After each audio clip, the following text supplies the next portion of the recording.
Our digital address GA0993341. Also live on Love 99.5 FM in Kumasi. Affiliates across the country, including ATL FM in Cape Coast, A1 Radio in Bolgatanga, and Clenham Radio in Bato. It's on ABN Radio in London and around the world at myjoyonline.com. The news is brought to you by UMB Bank, UMB Speed Up, Digibank, Let's Go, and Telesol 4G. Just a touch. In this edition, COVID-19 spreads to 5 of Ghana's 16 regions. The number of regions reporting cases remain 5. So the contact can be physical, one-on-one, can be on telephone, but we request that Ghanaians should cooperate with us, and we believe we can break the chain and succeed in the efforts that we are making. We have details as 34 new cases announced today, bringing Ghana's case count to 195. Also, government rolls out fresh measures to mitigate the impact of the lockdown on the vulnerable, including headquarters. We currently have like 15,000 of them that we are going to cater for. For those who have the apartments, we'll find ways of sending logistics to them to keep them away from coming to town. President Akufo-Addo and his immediate family test negative for coronavirus. Also, will take you to the northern region community where residents have no potable water in a season of coronavirus. Always we should wash your hands with soap and we drink water regularly. But here we don't have enough water. We are now in danger. Students and parents out there have good news. More students continue to benefit from the first and only educational platform, Joy Learning. We'll hear from some of them. It helped me a lot. In fact, today when I received my elective maths exam paper, I felt glad. And in sports, we get update from the Ghana FA General Secretary Prosper Sonado on the number of coaches who have applied for the vacant technical director role. And later in the bulletin, the reggae fraternity joins singing campaign to raise awareness about COVID-19. Caro, Caro, go away, go and never come again. Don't come and spoil with prayer. Caro, Caro, go away. Caro, Caro, go away. We'll hear from reggae artist Black Rasta. We have all that and more here on the Midday News with me, Emefa Apawu. We settle for details 9. Thanks so much for your company. Ghana's coronavirus cases have now increased to 195 after 34 new cases were announced today.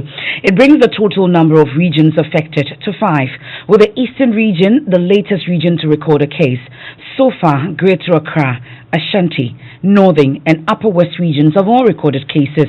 We have a breakdown of these for you shortly, but today, top government officials and various officers of state have been updating the nation on Ghana's situation at a news conference. Listen to Health Minister Kweku Agyemang-Manu speak about Ghana's situation. We have recorded 195 cases with 5 days.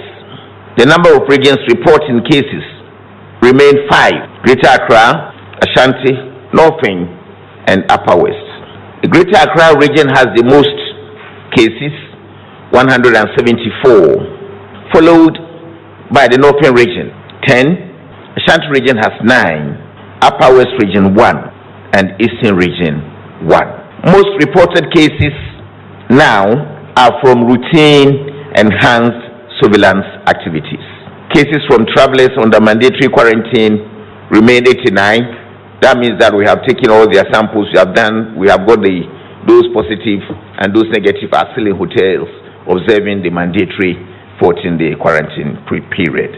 Cases from travelers under mandatory quarantine remain 89. That is Tamale 10, Accra 79. Whereas cases from routine surveillance currently stands at 106.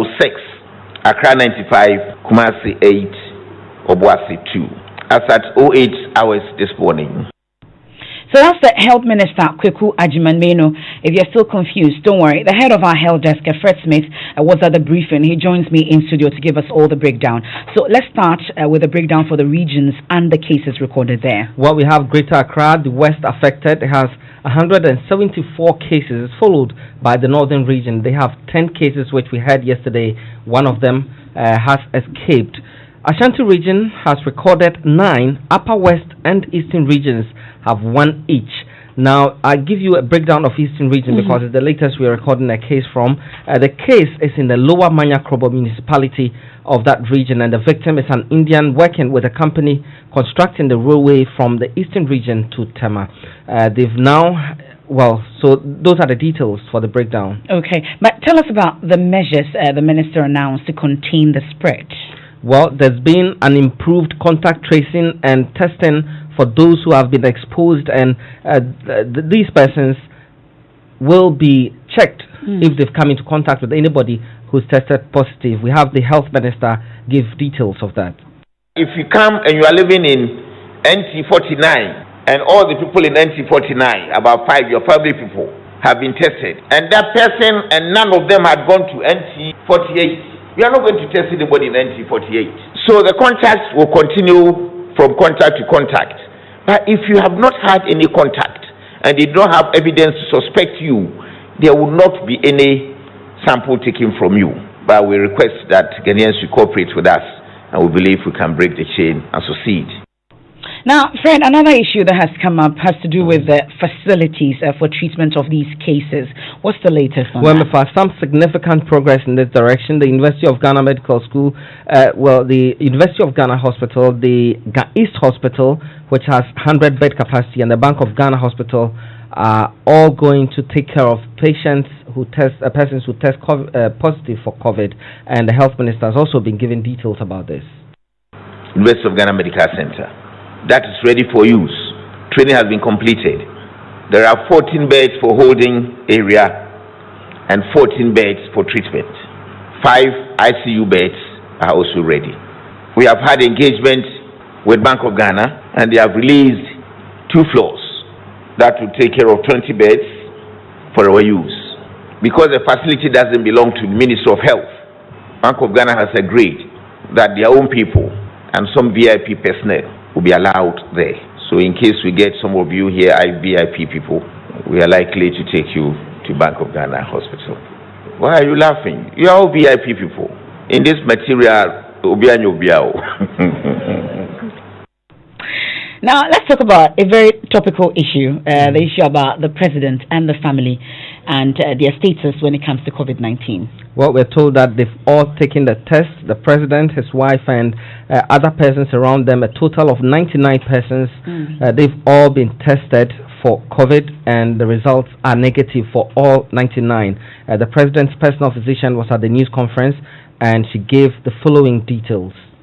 We tested him, the First Lady, his daughters, and all the staff, all his household. And then I'm happy to announce that all the tests came back negative. A day after his birthday, we continue to test people in the secretariat, including myself. And as I speak now, a total of 99 people have been tested, and the results have come back negative. So I am on him to make sure that he's observing the social distancing. If any of you observe that he's not wearing the mask, which a lot of questions have been asked, is he's observing the social distancing strictly, and then we're making sure that he's washing his hands very often, frequently, and then he is also using his sanitizers as well. So that's Dr. Petrina Techi Ankra. She's the president's personal physician. Fred is still with us in the studio. Now, let's talk about the vulnerable in the society. There was a talk about them and what measures have been put in place. Well, they've collected data of persons who are deemed to be vulnerable and will be assisted with food and other logistics for the period and even beyond. Head porters, persons with disability, and persons with mental illness will benefit from this elaborate social intervention program, which will include some stipend. The gender minister, Cynthia Morrison, gave details of this. Those without place of abode, we are going to keep them for the 2 weeks that we have imposed these measures. We currently have like 15,000 of them that we are going to cater for. For those who have the apartments, we'll find ways of sending logistics to them to keep them away from coming to town. And for those that we are going to keep at the identified places that we have found, we are going to cater for them. There's going to be enough food, there's going to be enough water. We have corporate bodies cooking for like 6,000 and another group cooking like for 4,000. So all in all, we have enough food for them. We are also sending food to people on the street. We have like the mental retarded people. We are picking 20 and they are going to be cleaned. They are not going to come back on the street. 20 of them, the facility tells us that they can only take 20 and keep clean. And the others we are going to feed. So we are going to give them food every day. Give them food, give them water twice a day. We haven't thought of the breakfast yet, so we are still looking through. We have drinks and things, so we'll supply them with, and then the medical assistance that we can provide for them also. So that's the Gender Minister and Social Protection, Cynthia Morrison there. The press conference had all the sectors represented. Let's talk about security now. There were concerns raised about a number of issues that have happened following the lockdown. Well, we had Brigadier General A.Y. Nsia, who is leading the operations, and he denies the claims of abuse leveled against the military and the police team on the ground. He, however, admits that there was one infraction, and the officer involved has been recalled, and some investigation has already started into this. We can hear him speak. It is never true that our soldiers have been brutalizing our Ghanaians. We will not do it. We those in command will not permit it. I want to emphasize that most of us Ghanaians are religious. We are either Christians or Muslims or traditional religious worshippers. And we know that telling lies about somebody is something that God does not permit. So those who are doing it, I don't know what your agenda is. Please, God does not permit what you are doing. Stop it. We have deployed close to 1,000 soldiers in the field. Out of this number, we have had only one incident, and that incident had nothing to do with slapping. That soldier involved presently have been withdrawn back to the barracks, and I have tasked the military police to go into the matter and investigate. You are the General Officer Commanding Headquarters, Southern Command, Brigadier General A.Y. Nsia. Now, former chairman of the Public Interest and Accountability Committee, Dr. Steve Mantel, says he's alarmed by government's decision to amend the Petroleum Revenue Management Act to allow for the withdrawal from the Heritage Fund. According to him, the Heritage Fund cannot be government's first line of defense in an emergency. The Finance Minister, Ken Ofori-Atta, this week asked Parliament to amend the Petroleum Revenue Law to enable government to assess the fund to help in the fight against the novel coronavirus. Speaking on PM Express with Evans Mensah, Dr. Mantia proposed expenditure cuts and suspension of infrastructure projects as a measure to raise funds to combat the pandemic. We did not put money as required by the PRM into the contingency fund. There's no doubt, therefore, that we will find nothing or very little in the contingency fund to deal with this specific situation. So that is a key point, but I need to ask that question again. I mean, I see your point about we haven't done enough with the contingency funds, etc. Where do you stand on, is it appropriate, looking at the gravity of the crisis, to touch the Heritage Fund now? There is no justification to touch that money. Interesting. I believe we can do without touching the Heritage Fund. The situation we find ourselves, and the President describes it as that we are in times that are not ordinary. So that calls for cost-cutting measures. We see some attempts on the part of government, but they are not far-reaching enough. We're looking at cutting the cost of government bureaucracy further and suspending all major infrastructure projects. They can wait. You heard Dr. Steve Mantiao speak on the PM Express. Now, on our tour through town today has reviewed general adherence to the directives to stay at home. Nancy Emefa Apawu, together with other colleagues, visited a number of areas. Nancy Emefa Apawu visited the Kaneshi and the Kwame Nkrumah Circle and reports streets have been deserted while police and military officers check whether drivers have hand sanitizers in their vehicles. If you had visited the Kaneshi market just 2 weeks ago, you would have found traders dotted across this footbridge. You would also hear them calling out passers-by with greetings and hails just to get them or entice them to buy their wares. You would also hear the sound of trotros and car horns glaring and piercing the air. But today the situation is different. Kaneshi is at peace. What you only hear are vehicles that pass by and honking, but nothing like the noise that you hear on a regular day. We've been largely encouraged and directed to stay at home. But I've met a few people. They have been explaining what they're doing here at the Kaneshi market.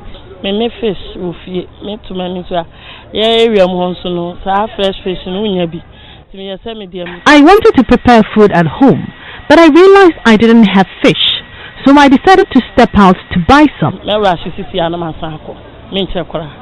Even though there are just a few people in the market, how are traders taking it? Are they still making sales that they were a few weeks ago? We spoke to a few of them. Purchase about from pa. Now it is the last 2 weeks, the last The number of people who come to the market have reduced drastically. Last week, I made 300 Ghana cedis a day, but this week, I made 150 Ghana cedis. Oh, there's a 1.5. From the Kaneshi market, we took a tour through town and ended up at the tiptoe lane. The tiptoe lane was unusually quiet, with many police and military officers dotted across the entire stretch, inspecting incoming vehicles. They were inspecting one thing, whether or not the drivers had sanitizers on them.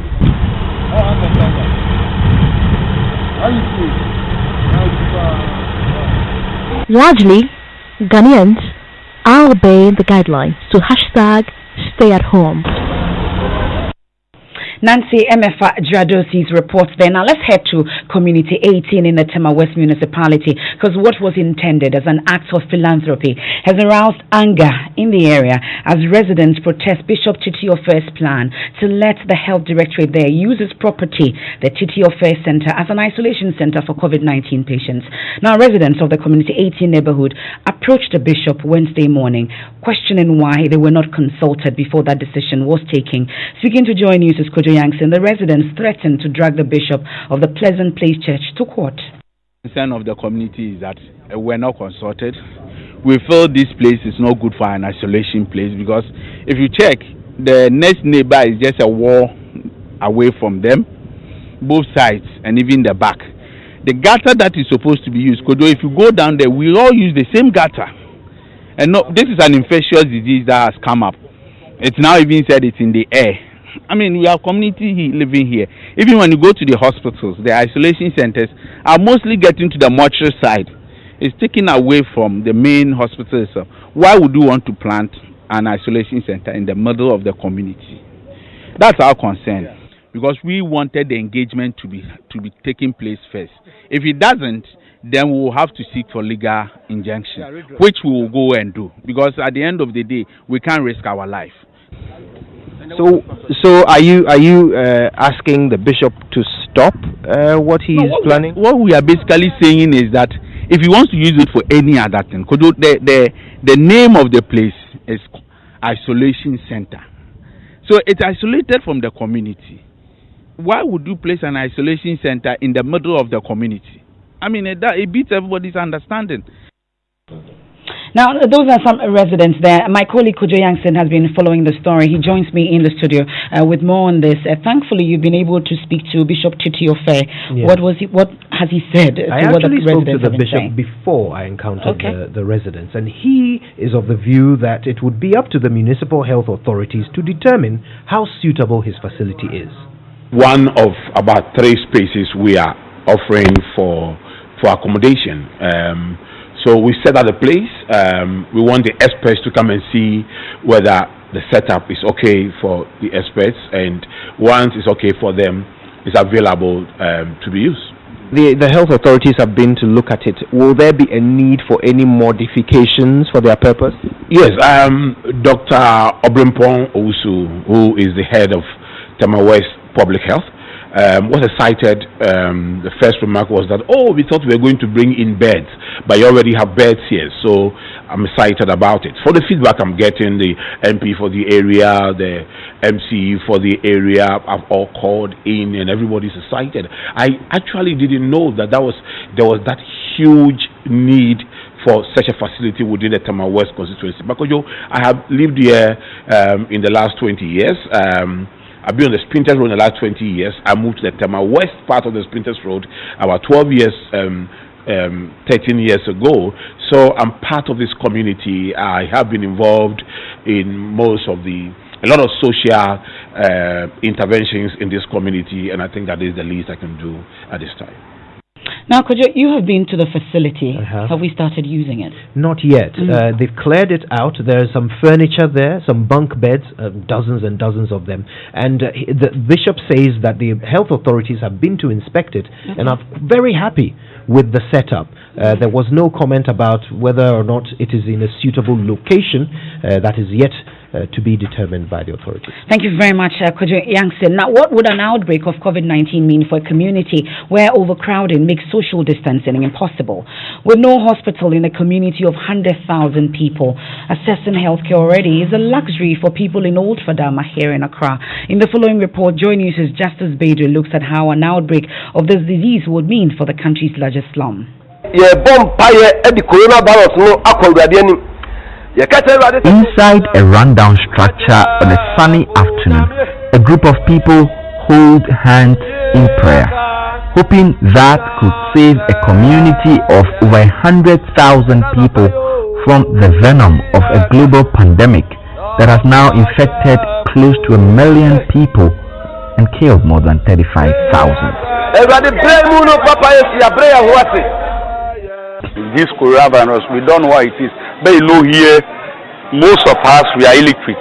If somebody's sicker, unless you have to go to Kolebu, before you get taxi, but you know, some of them, they don't want to come in to take money, drop into some place. If I don't have that money, I'll make quiet and die. A lack of health care means residents already see going to the hospital as a luxury.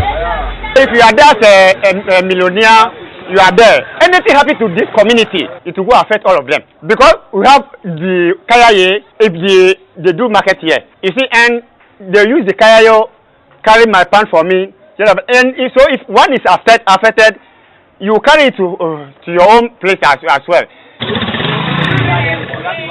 Old Fadama is badly overcrowded, and coronavirus, if it does get here, will do damage. Everyone knows that, but people must eat. That's why they all came here after all. Deeper inequities in our health system are going to be very exposed in this COVID-19 period. We haven't provided over time sufficient infrastructure to support a situation like the COVID-19. Here, social distancing is a rare privilege only a few can afford. There are no sanitizers and no running water, even if people wanted to wash their hands. That's the situation in Old Fadama, a story told to you by Justice Beidou. Now, Ghana's case is now spread to 5 of 16 regions in the country as we record 195 cases from 161. When we return from the break also, we'll hear from parents and students as they continue to benefit from the first and only educational platform, Joy Learning. And later in the bulletin, the Reggae Fraternity joins singing campaign to raise awareness about COVID-19. Away, go and never come again. Don't come and spoil with prayer. Caro, caro, go away. Caro, caro, go away. UMB was established in 1972 as the premier bank for the corporate and private sector in Ghana. From our very beginning, as the only Ghanaian bank serving all categories of businesses, we set a standard for excellence and innovation over the past 45 years. We've built a financially healthy and strong bank, demonstrated our commitment to our customers and to growing businesses, and exhibited originality and innovation at every turn. At UMB, our focus is built around people, service, products and technology. These are the key to our present success and our future triumphs. At UMB, we're poised to make a difference not only with our customers, but also in the banking industry. We invite you to share in our future. Our future starts now with you. With the all-new Supersport Relive, we reorganized all 12 channels to bring you your favorite moments from football, athletics, WWE, and more. Supersport 1 is now available on DSTV Compact, and Supersport 3, the Premier League channel, is on DSTV Family, while 7 is on Access. Get DSTV and relive the greatest stories in sport, from Ali to Zidane and more, with the new Supersport Relive.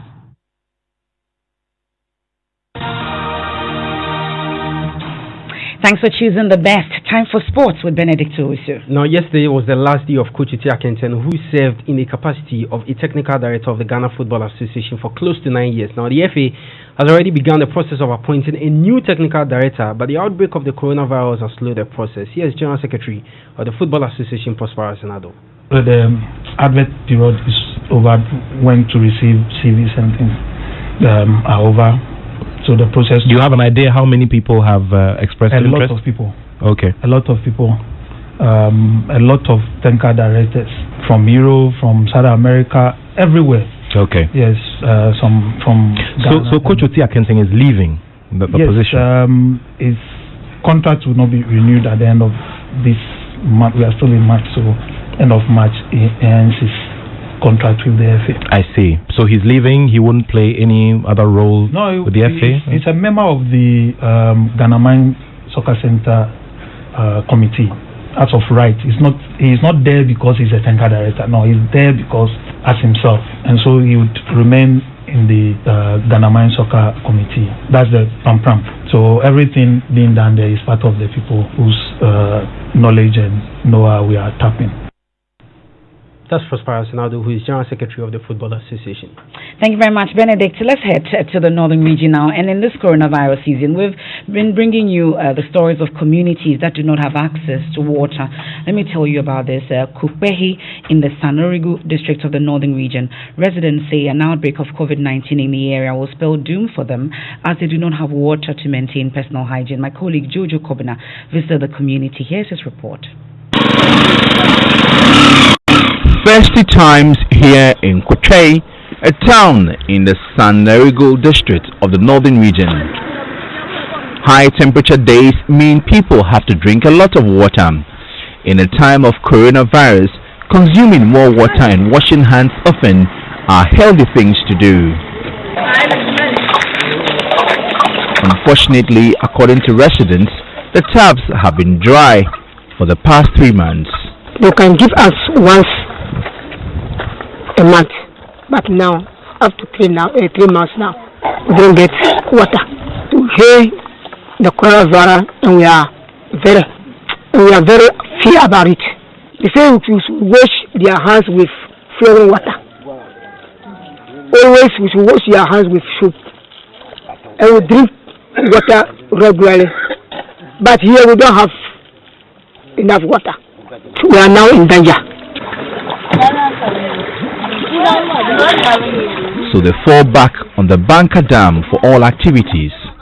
About 5 communities here depend on this water for almost everything: laundry, cooking, and of course, drinking. Many of the children wade through the water with their dirty feet and fetch the same water for drinking. Jojo Kobina's report there. Now in the lockdown season, schools are shut, but there are learning opportunities for students in especially senior high schools. The Joy Learning Channel has assembled the best teachers in the country's top schools to deliver lessons, and it appears the impact has been immense. So at this time, let's bring back the story about how students are enjoying the channel. Joy News' Henry Kwesibidu has more in the following report read to you. It's almost 3 p.m. here at Old Dansoman, a suburb of Accra. We meet 16-year-old Patrick Osei Amwa, a first-year senior high school student of Accra Academy. In a few minutes, Patrick is home. The next item on his agenda is reading. At about 30 minutes, he enters their room. It's lesson time on the Joy Learning Channel. Technology brings inventions that solve problems. Then it means that scientific knowledge also Patrick stays glued to the TV set, listening carefully and taking some notes. They are broadcasting one of his favorite subjects, science. Patrick tells me the lessons taught on the Joy Learning Channel are complementing his studies in school.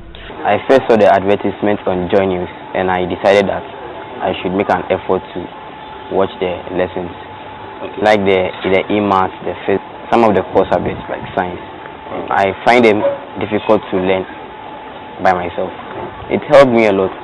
In fact, today when I received my elective maths exam paper, I felt glad because I was the one who was second in all the classes. Mr. George Amwa says his son is currently very disciplined. So anytime he closes, unlike before when he would have to waste time in school, probably playing with friends around. Now the moment he closes from school, he would want to come to the house to come and watch. So all you need is a multi-TV digibox, also myjoyonline.com and woloafrique.com. Now, the Reggae Music Fraternity has joined the singing campaign to create awareness about COVID-19. Listen to this one from the camp of Black Rasta. Virus, it's a virus, it's a killer, so dangerous. Coronavirus, so dangerous, cantankerous, so murderous, so murderous. Signs of the end time. Runway rude boy. It's a virus, it's a virus. And that's one from Black Rasta. And I'm hearing Corona. Is it Corona or Corona? Well, I thought Caro also means something in the, reggae fraternity. But that's it for the midday news here on Joy 99.7 FM. There's more when you log on to myjoyonline.com. Thanks so much for your company. Dr. Mensa Otabil has living word. No far